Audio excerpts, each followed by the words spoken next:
Hey, hello everyone, it's me, Captain Courageous, and look who I got with me today, Matt Finch from Mythmere Games. We're going to go ahead and talk about his new Kickstarter. It's going to be a lot of fun, and I'm going to get down all the info on this latest information from Mythmere Games, a companion to Swords and Wizardry, coming right up on RPG Retro Reviews.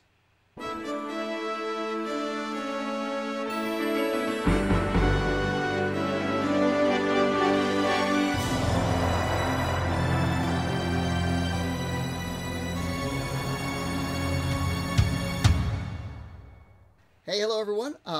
Welcome to RPG Retro Reviews. I'm Captain Courageous and I review old school modules and games. And I have with me today Matt Finch from Mythmere Games, and we're going to talk about his new Kickstarter. And hey, Matt, how you doing? Good. How are you? I'm great. Welcome back to the channel. It's always great to see your smiling face.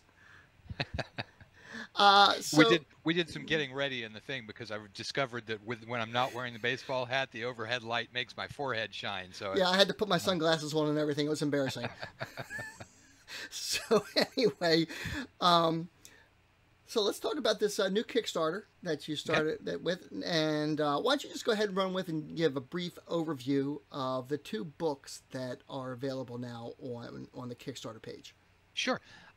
So there's, like you said, there's two books. One of them, the sort of headliner book, is the Tome of World Building, which is a lot like the Tome of Adventure Design, which probably a lot of people are familiar with in your audience, especially, which is a book of tables for designing adventures. It's, a massive book, 512 pages. These ones, we're really hoping we're going to be able to keep them shorter than that. We're sort of targeting in the 300 to 400 page range. But so the headliner of the two is Tome of World Building, and that one is a process for creating a map and then creating the details for the map as well.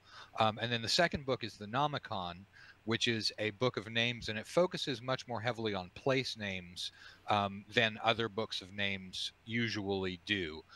There are names for characters and so on and so forth in there, but where it is stronger than I think other similar books is the fact that there's work for place names, which is also why it's alongside the Tome of World Building.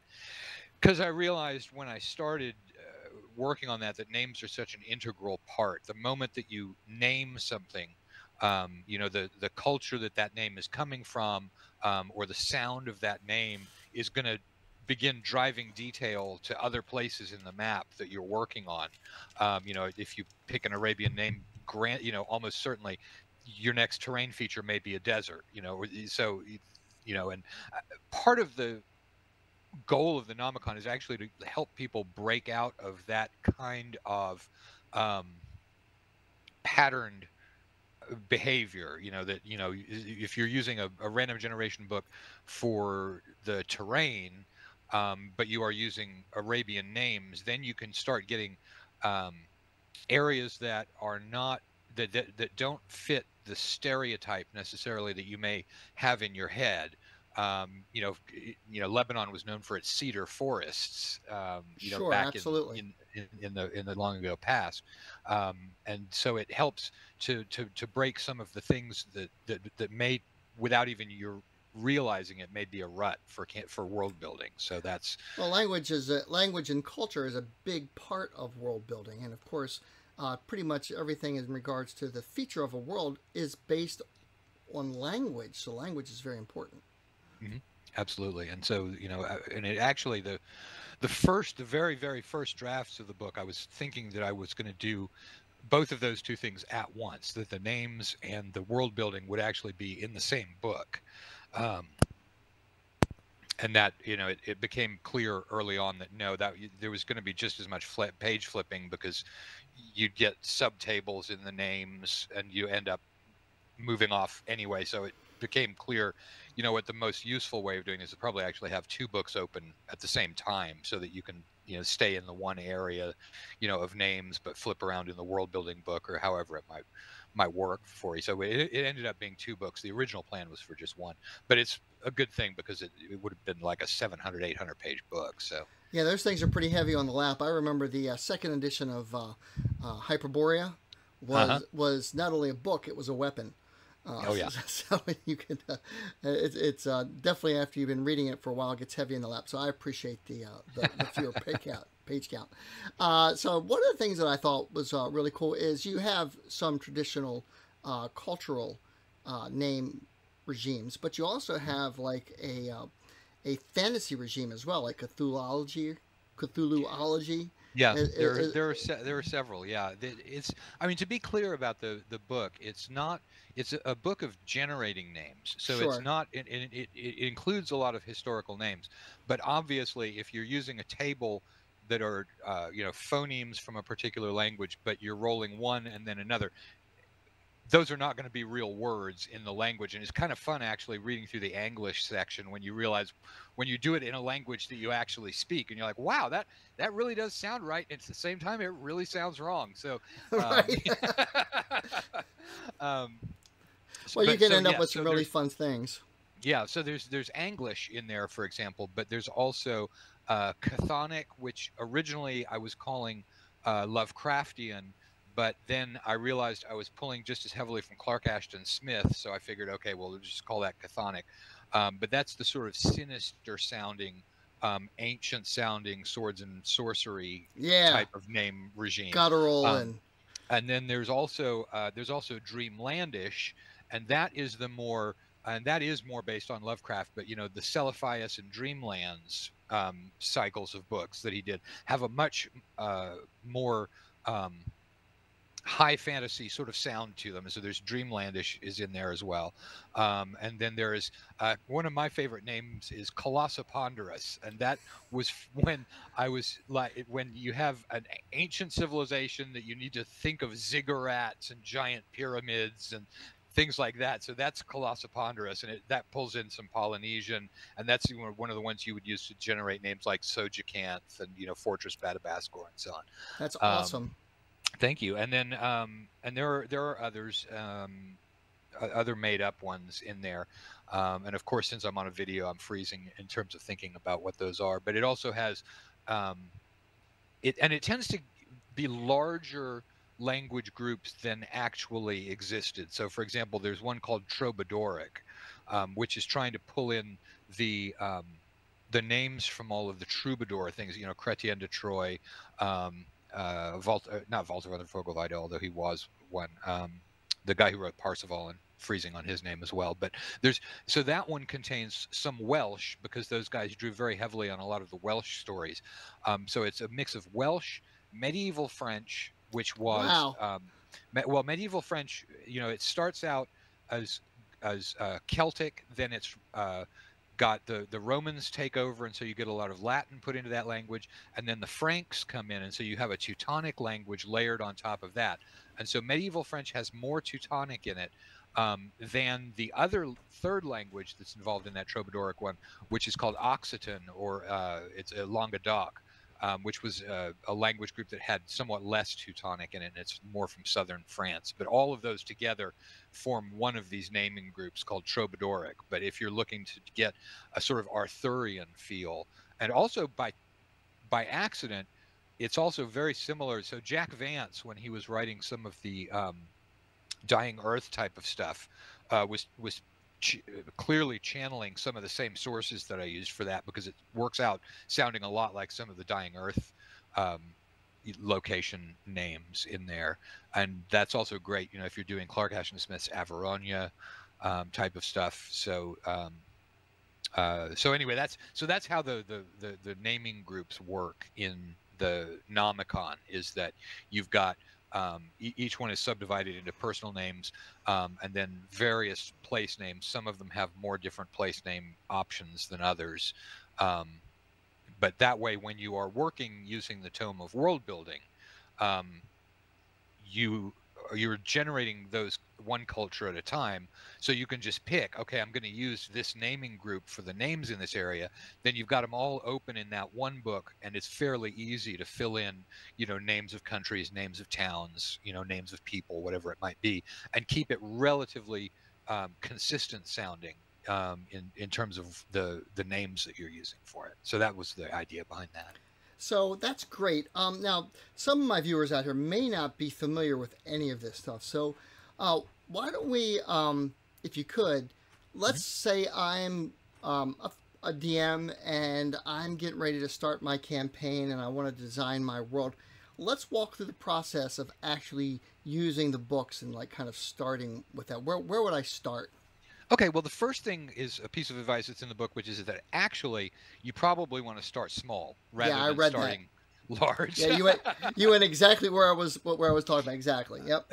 So let's assume that you then choose to ignore that advice and go ahead and do things, from the top Well, I down through the saw in the book. book that you should start small and just design like the core concepts of the area where the players are at, right? Just at Yeah, the beginning and not design the entire world all at once, which yeah. is good advice. I do that myself. I like to design me personally if without the books. My first thing is to design the town that they're in.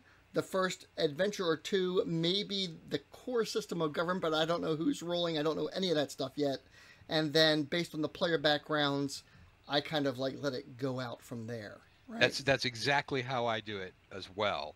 I mean, I start a little bit more on the adventure side than a town, but we both approach it the exact same way of do what you need to do, and then the players will discover. Then you may discover that you've got a cleric whose player is really interested in learning about such and such, and so you build to accommodate what it is that the players are doing, and that's the way I do it as well. But there's been a lot of demand for this book ever since Tome of Adventure Design came Sure, out, absolutely. and I think that it does. Even for somebody like you or me who's designing it as it goes, the resources are still all in there. I'm all in. I Um, I I, I'm, I was reading the source material that you sent me, and inspiring is what came to mind. I mean, like I definitely cannot say that I'm always on the internet trying to get some kind of name or some kind of thing, and I find it very frustrating because a lot of times the sources that you get aren't that great, but this is quality right. stuff. But so we're starting off on the campaign. Um, what do we start with the map first, or where do we start? Well, the very first thing that I recommend doing, if you are going to try and design a lot of the world in one um, bite, is to there are a couple of questions to ask yourself at the beginning, which will affect the world. And you may or may not remember this section. It's in the sort of introduction section, but it's things like if you are one question is is there a creator god? If so, are they still alive? And then a very important question of whether the alignment forces, whether you use 3-point alignment system or 9-point alignment system, is the question of whether those are actual cosmic forces that do something. Because if they are, then that's going to play out a lot in the world. If they're just descriptions of various moralities that don't have a cosmic power behind them, then you have a certain different slant. So there's a few questions like that at the beginning. And also, what most fantasy worlds, and I recommend doing this, um, have some sort of very big cataclysm in the recent past. And there's a really good reason for doing it that way because it explains why is this world depopulated, because almost all fantasy worlds are very much depopulated. Um, why are there ruins all over the place? Why are these abandoned, giant excavations out there? Just a lot of the tropes of a fantasy world mesh very, very well with a recent cataclysm. So there's stuff for, so that's in the first chapter and various options for what might it have been. And then once you're done with that, then you move on, not quite yet to the map. Then you move on to a chapter which is kind of an odd chapter, but what it does is it says, let's look at the other continents, the ones that are not the one where you're going to start, and let's get a very bare bones detail for these other continents so that you know what might be happening overseas that's affecting the home continent that you are in. And just doing it all at once real quick Excellent. tended to be a fairly good way of doing it. And so that is a table where you roll for basically who politically dominates the other continent, and you'll get two empires. One of them has an undead god that's the emperor, and the other one's a lizard folk empire or whatever it might be. Um, and then also a table of additional details about what would be in it, so that with a few dice rolls you can get a roughly a paragraph or 2 paragraphs worth of description of what's in those other continents before you start working on the home continent where you're doing it in more detail. So there's that. Um, then you move on to the mapping, and the way that the mapping works is that you are generating one culture at a time on a theory of a cultural basin, which is that any culture will expand in the area where it's easy to expand until it hits some sort of border. And so there's a table, and we assume that you're going around the coastline. There's a really quick way of designing what the shape of your continent is going to be, which is, some little reduced size 8.5 by 11 things that you can put down so that you can, basically create a map by That's cutting cool. these things out and just jigsaw puzzling them together into a shape that you like. And then that tells you, okay, but I know that this piece here, that's an 8.5 by 11 size sheet of paper in terms of the dimensions. And so you're following along, you're making a die roll, and for example, you'll get something like, since I have the sample map in front of me, you might roll profile C1 being coastal 1. And I will hold up my little map here that I did during the playtesting. Now, after I did the map, of course, I decided I wanted to go in and change the numbers a little bit. So it turns out my map still works, but the size of the countries on this are a little bit smaller than what you're going to actually get. I was trying to hit roughly the country size that Gary used in the original Greyhawk Gazetteer, Right. because that was play tested very well and thoroughly for travel times and just for working well as something. And there is a lot of play in terms of how large kingdoms can be. So this is the map, and I will hold it up. Yeah, that looks great. Here. I saw that on the in the book. Yeah, I did. I sent you a copy of this, when we were talking. Yep. And what it's got is basically there's one country here, there is a second country here, and as it happens, the border between those two countries is a disputed town, so that town is written on there. But what you do here basically is you roll the length of the coastline, you roll the number of hexes in the country, and you do, the one country, then the other country, and you then figure out what the borders are. And this is a combination of hills, swamps up here, because so there's tables for borders.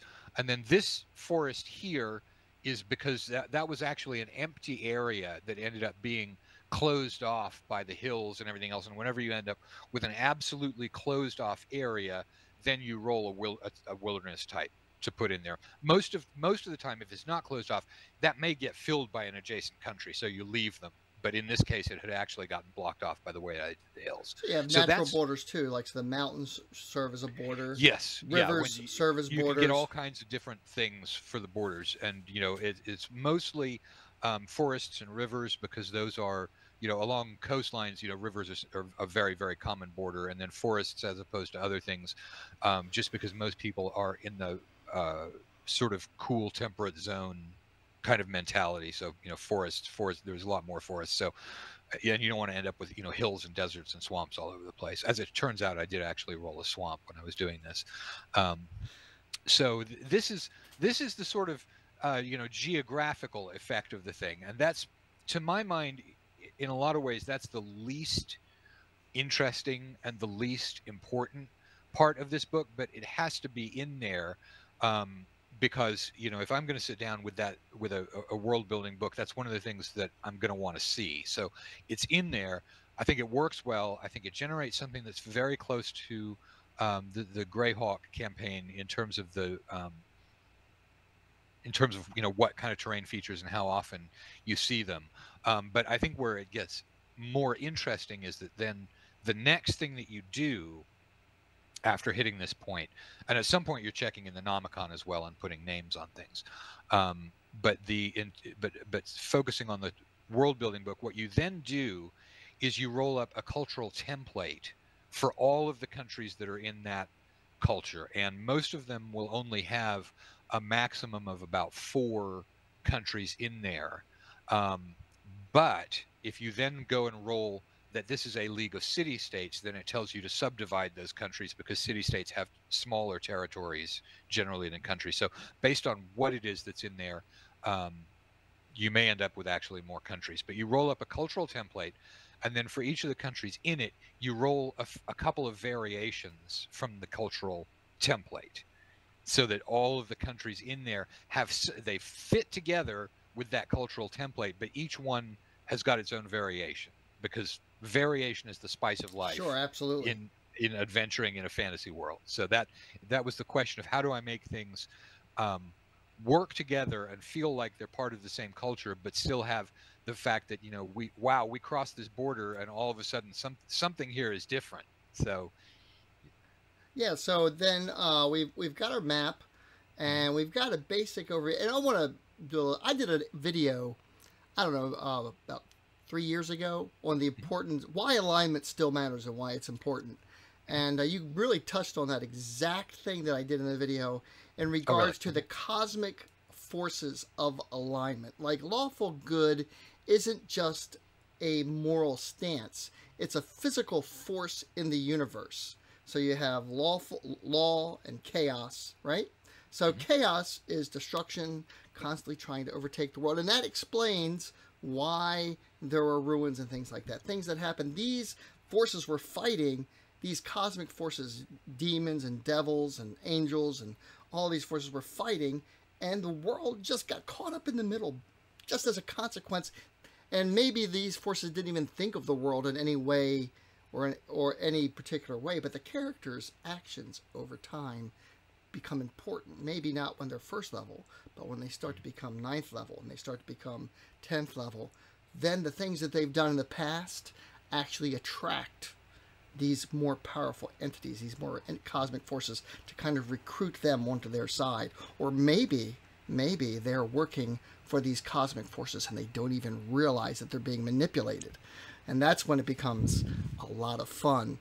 Well, I'll suggest another thought along those lines too, is that I mean, I agree with you. You've touched on a very important role of alignment. Now, here's another thing to toss at you. So, most people nowadays play with 9 alignments. I actually play with 3 because I play Swords and Wizardry, which is based on original Dungeons and Dragons.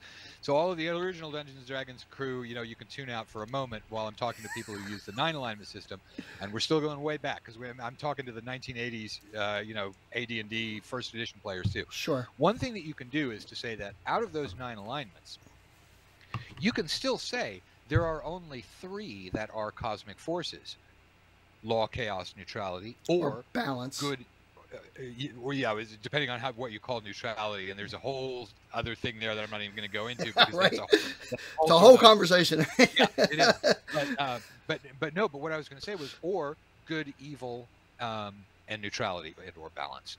That you can go either one of those 2 directions if you're starting with a 9. But the effect of having fewer cosmic forces than alignments is that it creates what I call in the book, and I may have used this a long time before, the strange bedfellows opportunity for role playing.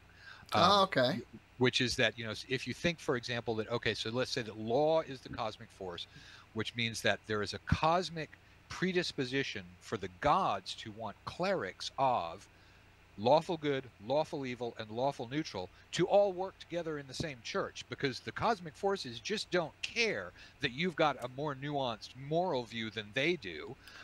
If you're getting your spells and your powers and your orders and your marching orders from a cosmic force, that means you're going to have a church, if you're thinking in terms of Catholic Church sort of thing, a church that is made up of all 3 of those lawful alignments. Ooh. And they have to work together. Wow. And there you have this whole thing about, monastic orders that, don't do exactly what the church wants them to do, and they shake their fist and are holier than thou. And you have, 3 different sets of monastic orders. You would have, so that it gives you a more nuanced set of role-playing approaches. So that's one of the things that I don't suggest it as a as better than the others in the book, but that's one of the suggestions I make. Here's something that you can do that will make your world interesting, is that even if you do play with 9 alignments, make only 3 of them into actual cosmic forces. So that's one of the options that's there. All right, so we've designed our map and we've talked about the cosmic forces or whether we're going to use cosmic forces. What's the next step in the process? Let's see. Well, the next step, so we've also generated the content for the other continents, that quick little sort of thing there. And so just I'll real quick read out a couple of the possible things that you can end up with. And now I'm looking at my computer screen, so apologies if I don't seem to be paying attention. I promise that I am. But I have to find it because I deleted all of the header information in there. So you could get, you might roll something like, this other continent contains vast jungles, and then it may say, that there's a jungle leader in there, and then there are choices for a jungle leader. It might be an eldritch horror, it might be an intelligent dinosaur, it might be a construct, it might be a plant creature, it might be a human or human-like leader of an ancient civilization, might be a monster associated with jungles that has the powers of an eldritch horror. So there are a bunch of things in there that are going to give you a little piecemeal information about what's in that other continent. So then we generate our map. We generate the borders that are going to be around that area of map. And so, major coastal borders, for example, might be a forested river, might be a populated river, might just be a forest, might be hills, might be a swamp, might be a city-state. And then there's one of the things that comes in a lot of these is that there's a warning of an empire. And that tells you, okay, go ahead and roll your border, but what's on the other side of it is an empire, because that changes a little bit the sorts of things that you're going to run into. And then once you've got your map, so the next thing that you do after generating that map is you generate the content of the cultural basin, and you've got a few choices there. You can do it for any era. But there's also a specific table if you're trying to emulate an ancient feel, like the Conan sort of stories, or if want Greek city-states, or Bronze Age. So there's the ancient feel, there's an early medieval feel, there's a later medieval feel, and then there's a heavy metal feel. Heavy metal feel, huh? That sounds fun. They're heavy metal. So the choices. So let's say that we've rolled up our 2 countries with that disputed town in between the 2 of them, and we'll take a look at the heavy metal feel content of the cultural basin. So choice number 1 is an empire. So you might roll up that it's an empire. It might be a fallen empire, and then that directs you to the section on empires. Or it might be a league of city-states, which is also kind of heavy metal. It's most of the heavy metal stuff. Maps onto the ancient feel as well. It's just a slightly different toggling of what the probabilities are.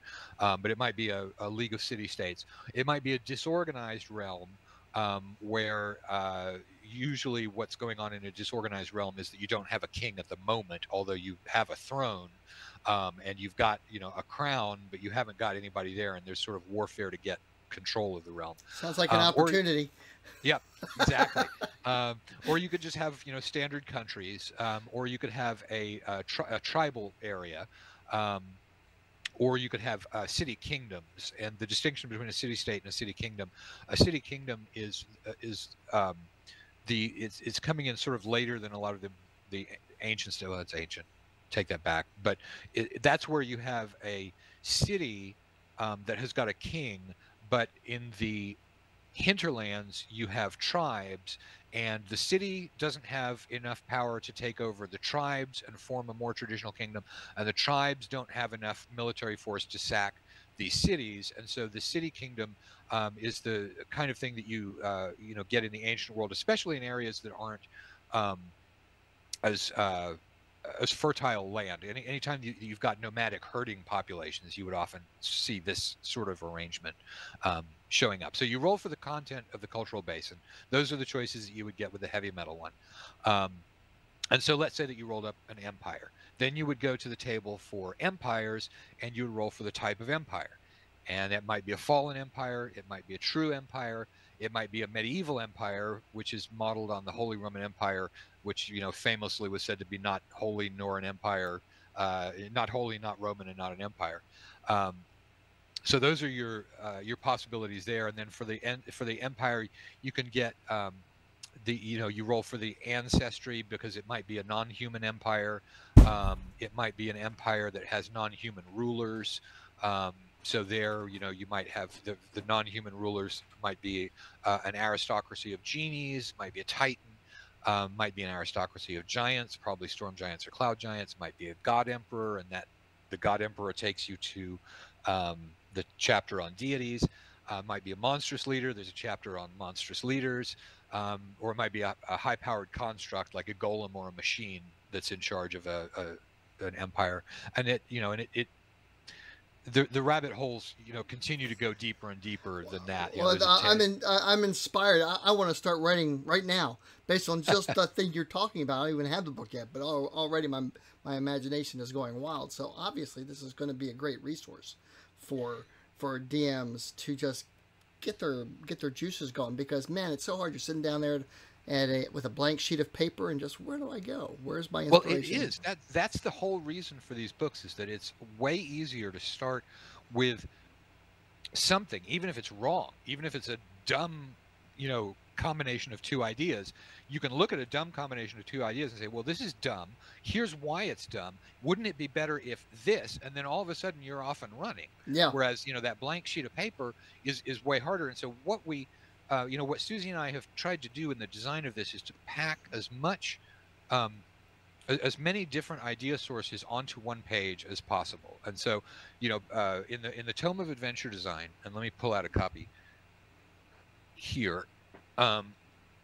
And we're doing this in this book as well, but here it is in a real book. So you see those black margins there where where you probably can't read the word.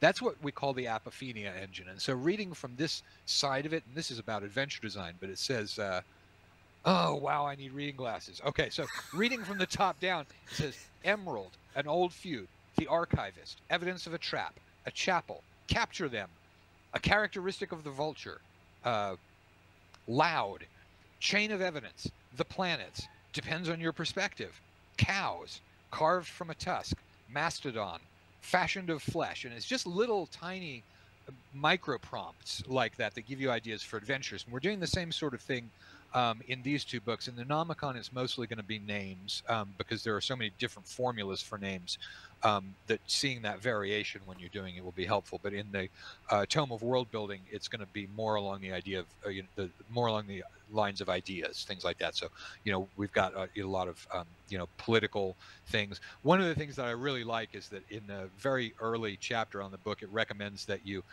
design something like the Necronomicon, which is like the authority on ancient eldritch stuff. And so there's tables for coming up with what's the name of that book. And oh, that's excellent. I love creating ancient books of knowledge that have forbidden knowledge, especially, right?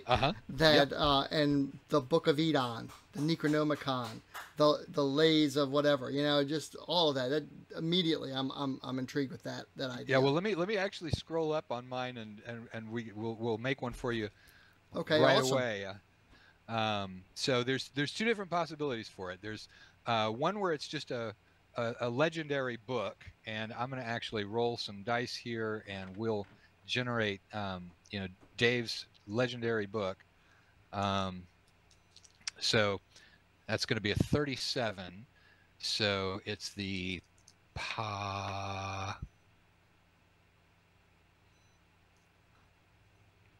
Pachitan, so P-A-C-H-I-T-A, the Pachitan 98. The Pachitan Adnumbrations.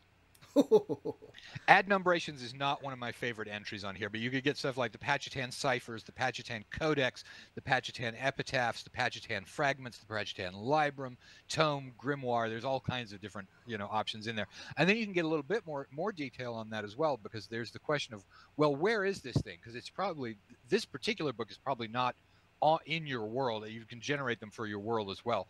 But this one is located in the hidden domain of Mo Hartha. And then you've got this name that you can put when you're writing your notes, you can say it's from the Pachitan adumbrations in the, in the, hidden library of Mohartha. And, because part of this is geared toward the person who is writing the notes as they're going along too. So, that's It's a cool reminding thing. me of the part in Ghostbusters where Rick Moranis is possessed by the demon, and he's talking about the the people were consumed by the giant slore, and just going into that entire many of the whatever, I forget the name of the creatures that he had there. They were consumed and died on that day. So you can just like kind of drop that kind of lore into the Exactly. campaign, and it really gives you a starting point for. And speaking of lore, there's also, one of the things that you would do with these countries is, one of the things you do at the culture level, and this is before you even get to the country level, but for the culture, there's the question of what's the most recent turning point that established the current relationships between the things, and you roll. It might be a plague, it might be a curse, it might be, this, that, or the other thing. So as you're going along, you're building little bits of lore about it to just sort of see what emerges, and then hopefully people will not just continue bullying forward with well, this is what I rolled.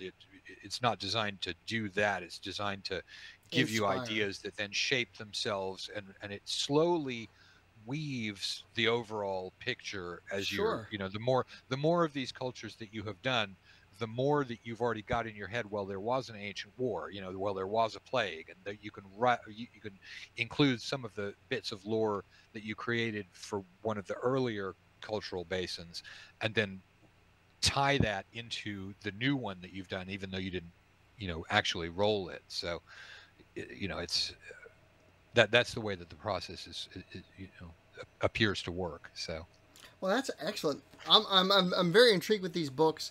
And of course, it's also still in the same format and artwork style as the latest release of Swords and Wizardry, which I have right here. So this Yep. is companion volume, not just for Swords and Wizardry though, but for any kind of. Yeah, now these books are entirely system neutral. Right. So Sure. there's no rules. The monsters that I've used are the ones pretty much from mythology. Every once in a while I dip into talking about something that is rule specific, like that difference between the 3-point alignment system and the 9-point alignment system, just because it's important to address it, for 5th edition players versus anybody who's not playing with 9 alignments. But for the most part, this is entirely system So you can neutral. play it with original D&D or 5th edition Dungeons and Dragons. It's still. Or GURPS, or pretty much anything that's in any sort of fantasy universe. It doesn't matter the game system, DCC, Hyperborea, whatever. It doesn't matter what it is, because it's all basically it's not drawing upon any rules to describe the things it's talking about. It's drawing on fiction, and it's drawing on history.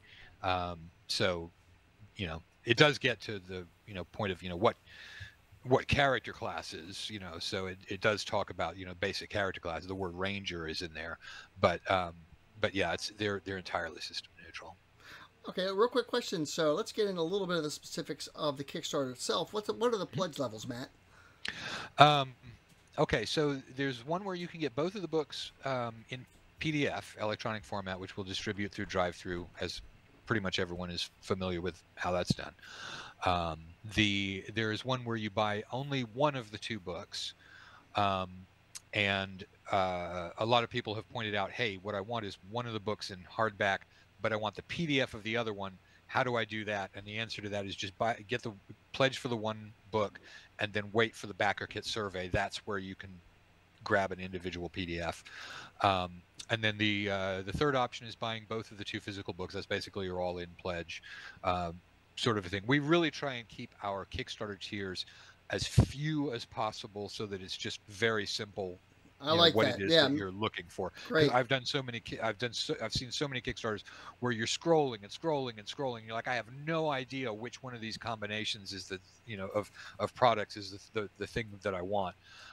So we keep that as few as possible, and then let people, if there is something to clarify, we'll do that on the backer kit survey. So Awesome. Okay, great.